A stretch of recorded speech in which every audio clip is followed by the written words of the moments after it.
The conference for me in a lot of ways has been really illuminating and insightful. I come as someone who has expertise in the policy space, but I think AI is such a huge and emerging issue area that there's just such an overwhelming amount of information to learn. And so for me, it's been really insightful in terms of finding out more about the ways that AI can be harmful to workers. I think I had a pretty good grasp on that already, but just doing deeper dives into like what we're really up against. But I think more importantly, how we can really combat that as advocates, as organizers, and as workers.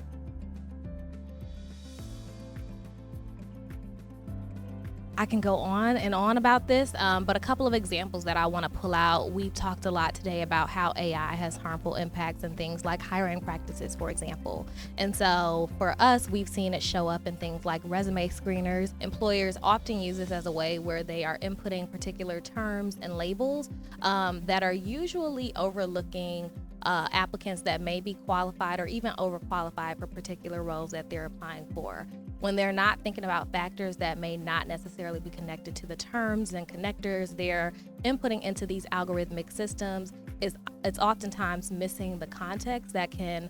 really illuminate why someone may be a better fit for a role than others. And so we see this often creating racial biases where Black workers are not hired for roles. They've even been fired for roles in other examples because of algorithmic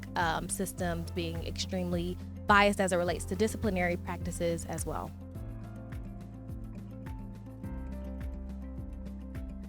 So as someone who works for the National Black Worker Center, I find it especially important to elevate the significance of our Black Worker Bill of Rights framework and how we can really leverage that as a way to advance not only legislation, but ways that we can really combat AI as it relates to the harmful impacts it has on workers and especially Black workers. The Black Worker Bill of Rights framework is comprised of 10 distinct rights, including things like the right to organize, the right to equitable wages and equal pay, and also the right to be free from workplaces that have discrimination, harassment, and other harm. And so thinking about how we can weave together a lot of those issue areas that are interconnected in a way that we can take to our state, local, and federal lawmakers to really advance some meaningful legislation to help workers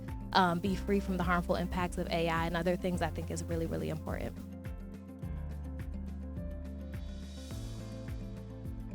First of all, I was surrounded by some really awesome panelists, and I think the common thread coming out of there, especially as we kind of enter a federal hostile environment politically and as far as passing policy is concerned, is the unique opportunity for us to leverage state and local opportunities to create, support, bolster, and ultimately pass some really meaningful workers' rights protections through legislation, especially as it relates to the AI implications on workers, and from my perspective and the National Black Worker Center's perspective as it pertains to especially Black workers.